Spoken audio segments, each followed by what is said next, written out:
Good morning guys, Adam here, welcome back to another Projectwin video. So off to see Simon this morning, just gonna have a little look at the swing. It's feeling okay, I just want another set of eyes on it. We've got a lot of golf coming up over the next couple of days. So let's get to Bury, we'll explain what we're playing in, because we're both playing in the same competition in the same group, which is gonna be great. So really good courses coming up, some really good content for you guys, but we've got to get to Bury because I've managed to find a slot in his diary this morning where everything aligns. I've got the day off, he's got some time, so let's get there.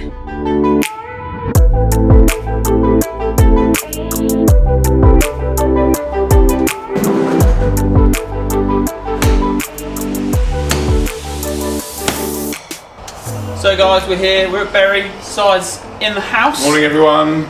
So we've got some golf coming up next week, haven't we? Very excited, very excited. So we're going to play in the same competition, like I said, in the same group. We're going to Sunningdale to play the old and the new. So you played Sunningdale before? Nope. So I'm lucky enough, I've played it quite a few times.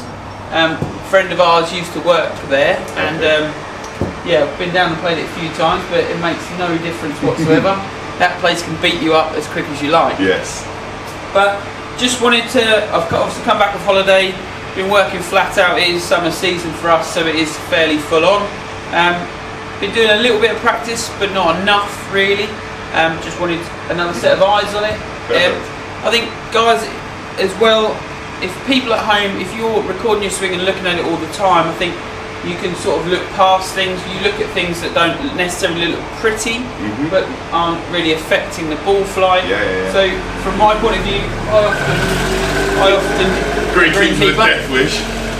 I often just want to have somebody else have a look at it, and it's lucky that obviously I have one of your best friends is a PGA Pro as well, so it's always useful. Right, let's see then. Come on then. 5 shots. Starts off. You can aim red and white check flag up there, please. So yeah, you can see obviously GCT, HMT on the floor down here. Going to get some data numbers on it all for him.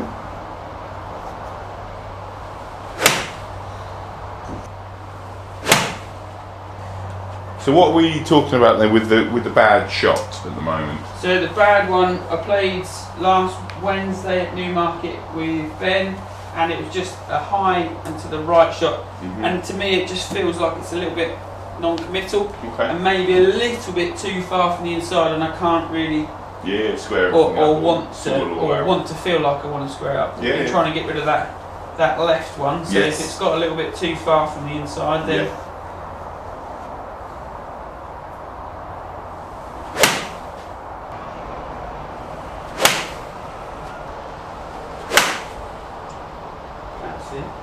that's the one, is it? It just feels like it's in there and starts. Just not quite, just not quite committing. Okay, hit one more. That's nice. Nice. Okay, so what have we seen from the numbers so far, and what we're going to work on? So I've come back to being too far from the inside for the way I would want to see my swing function. So what number are we seeing? So we're seeing sort of 4s and 5s from the inside. On the path? Yes, from the inside. So been working at trying to get it lower than that. Yes. So the problem for me, if you're 4, 5 from the inside, you only need to be 1 or 2 degrees open with the club face from there, and then it's 6, 7 degrees right, bit of wind in your face, bit of wind off the left. Which is what we've been talking about this morning. I played in the wind last week with Ben at Newmarket, and that high right one, and it is a little bit non-committal as well. So when I get to that point, I haven't quite got it there, or it feels a bit, like I said to you on the phone this morning, it just feels like it's nearly there, but at times it also feels miles away. Yeah, quite. So what was the other one kind of parameter we looked at and we thought maybe kind of linked? Maybe a little bit steep through the ball for the way I would generally tend to swing it. Yeah, and the way I like to see you play is much cleaner, much shallower. Certainly with the longer clubs, so we're hitting 6 iron. So certainly as you get into those longer clubs, when you haven't got the loft to help you out, then you might hit that kind of spinny one out. So what are you going to do technically? What have we thought? So it's a thought really of rotation and that commitment. But going from here, trying to feel really from the top that I don't really feel like I get down too much at the golf ball. really trying to feel like I just get to here and rotate. Yeah. And that will feel to me like the club's moving maybe slightly from the outside. Or like I said to you, and I've said in videos before, it's that cut feeling to me. Exactly. And then it doesn't, but it doesn't cut. It's nice, again, with the data that if you see that you're 4-5 degrees from the inside, you've got some room to work with, haven't you? Yeah. So you can feel like you're a bit more going to the outside. Yeah. And as long as you don't start seeing pull hooks and big cuts and big slices, then you know you're not too far. Yeah, and it's one of those. That's where the data helps, doesn't it? And that's where the data helps, but also it's what somebody else giving you that feedback as well. So I can think it, then I'll hit a few shots, and then it's like, right, do I believe myself? Yeah. You start to like fiddle with loads of different things, whereas when I think it and you think it, then like I'm sold now. It starts I'm good now. Makes the learning easier to kind of cement in, doesn't it? Yeah. So we're going to start seeing a few more shots, hopefully, where you're working a bit more rotational, a bit more up through the ball, knowing that if you were 4 and 5 down on the angle of attack and 4 or 5 from the inside, that you've got that room to play with. Yeah. So let's hit a few more and let's see if we can see anything in the ball flight, see anything different in the numbers.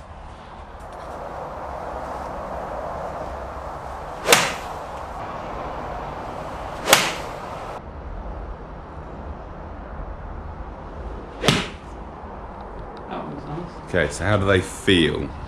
Better. Yeah? It does feel better. And you can hear it with the mat here. Yes. You can really hear when I get quite steep.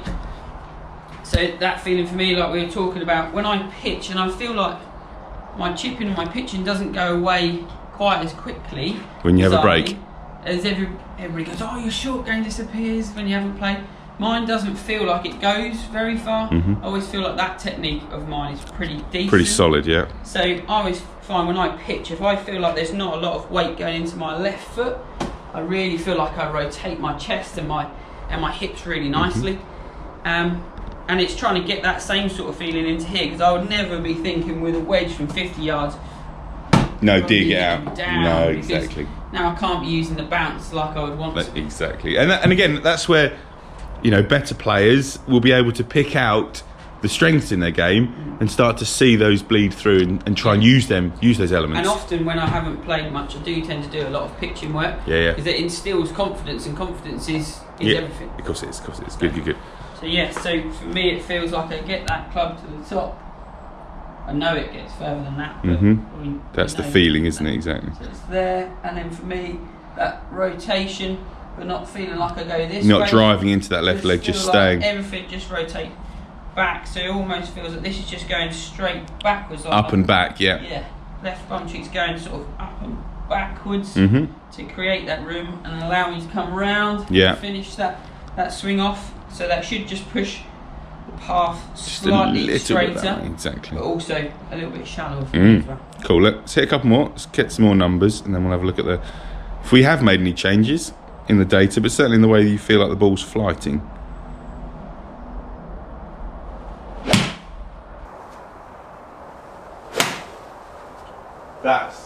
I like that flight. I think the wind has got that as much as anything. I just like the sound. But you can see it start, and then obviously the wind's got it. The wind beats it, yeah. So you just got to start it to that first tree to the right.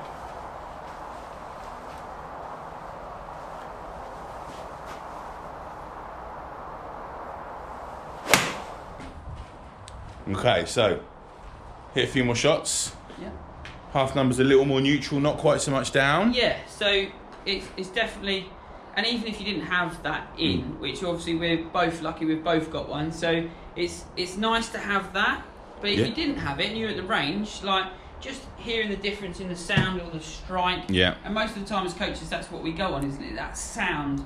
So sound and what you see in the ball flight, isn't it? Yeah. So the sound in terms of like we're not getting any feedback from the club, so you've just stood back there and I've hit one. You're not even looking. And you went, that's better, and it was. Yeah. But it's like it's knowing and seeing that, but seeing it from external eyes as well. So knowing that I'd sort of made a decision, I thought I knew the two areas I wanted to look at, but then without telling you, it was like, right, you pick it out and see if we match up. Yeah.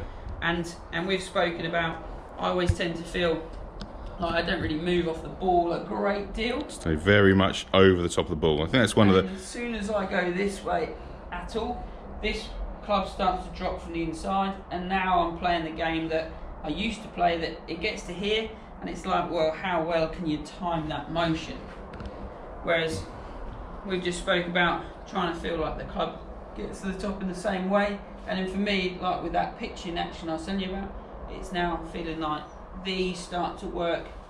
And you made a really nice comment of trying to feel like both of my feet are very flat as I hit it. Exactly. And going this way, so my legs are starting to work more this way. Yeah, rather I'm not than really trying to peel off that foot. Exactly. Yeah, definitely. Go on then, let's see one more to finish.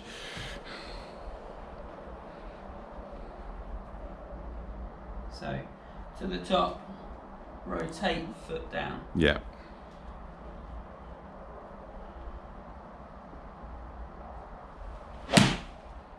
Oh yes, there you go. Bring on Sunningdale. Bring on Sunningdale. He's back. He's back. Brilliant. So guys, I hope you enjoyed that. It was just, I had a day off today, and Simon had a bit of a gap before he started teaching, so it's the ideal opportunity with Sunningdale coming up just to have a little bit of a look over.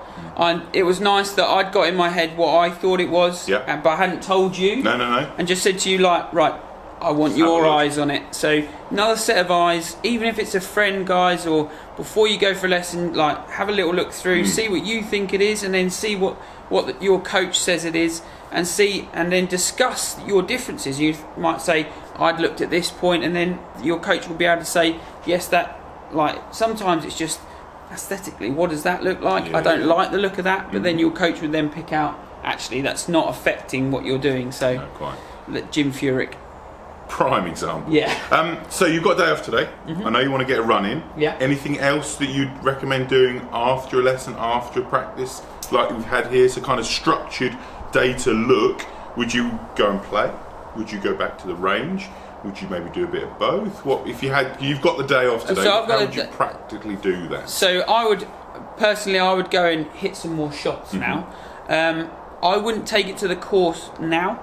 I'd want to hit a few more balls before I went to the course, because if it goes wrong on the golf course, it's one of those. And if you are going to go and play, I would say don't keep score. I know you shouldn't practice on the course, but you should probably hit a number of shots if you're on your own.